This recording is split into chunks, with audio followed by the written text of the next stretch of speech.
Good evening, everyone. First of all, I would like to thank my foundation for also marking this United Nations World Interfaith Harmony Week 2016. I speak to you today as a person of faith, sharing my concern for the environmental future of our islands, of our Mediterranean and our planet. We are assembled here from diverse cultures and traditions, united in one common respect for life. This respect must uphold the ethical and social order at the root of our society.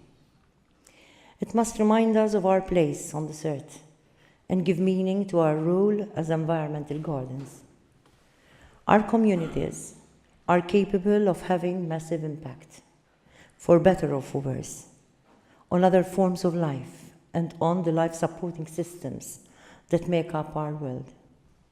However, this interconnectedness, this universal ecology, is too often forgotten or ignored. The natural world is viewed solely as a resource to be exploited, and we are unaware of our participation, indeed our complicity, in process of environmental degradation.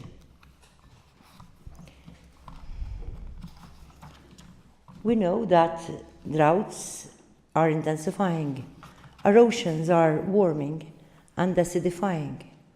The West Antarctic and Greenland ice sheets are melting at unprecedented rates, decades ahead of scientific projections.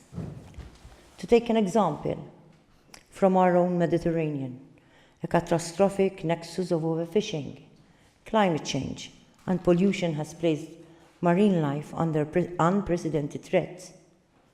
Adequate responses to such a crisis can only be achieved if we are prepared to set aside our differences and work together. If we are to be effective, we must also recognize that environmental justice is fundamentally linked with other struggles, the work for social justice, of equality, of freedom. Environmental issues disproportionately affect low-income people and vulnerable minorities. Toxic power plants are often built in low-income areas, and those who live in or near sites of the most intense environmental exploitation often lack access to platforms from which to make their situation known and have their concerns addressed.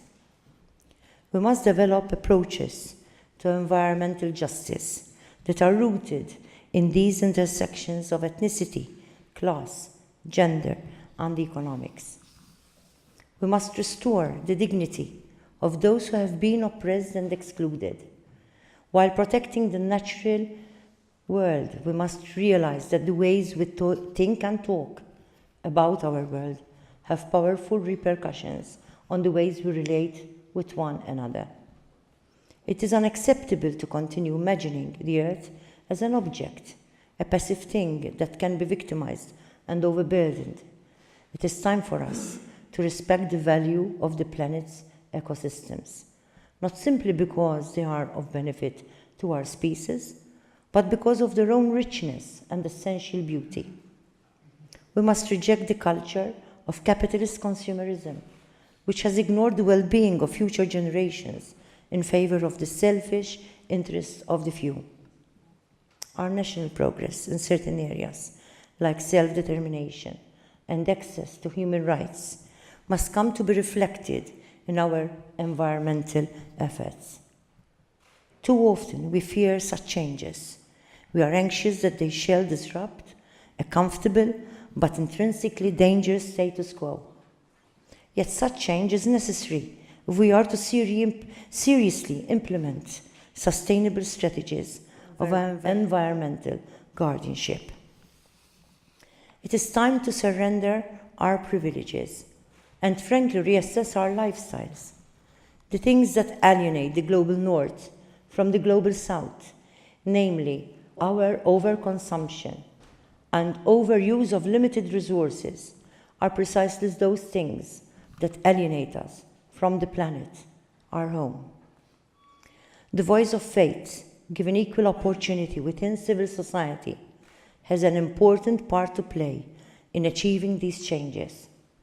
Together we are capable of creating peace-affirming and creative responses invested in new models of production and consumption, and discovering non-violent methods of dialogue.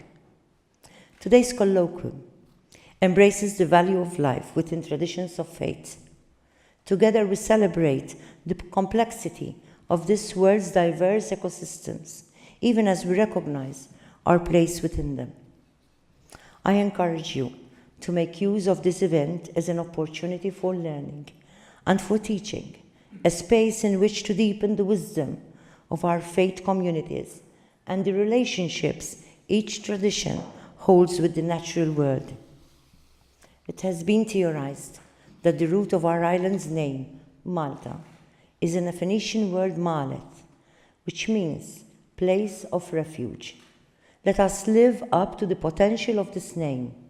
Let us recognize that our planet is Malet, a sacred place of refuge and well-being in the storm of these uncertain times.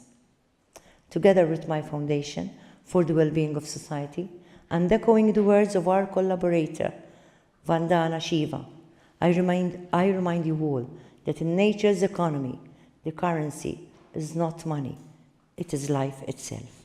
Thank you.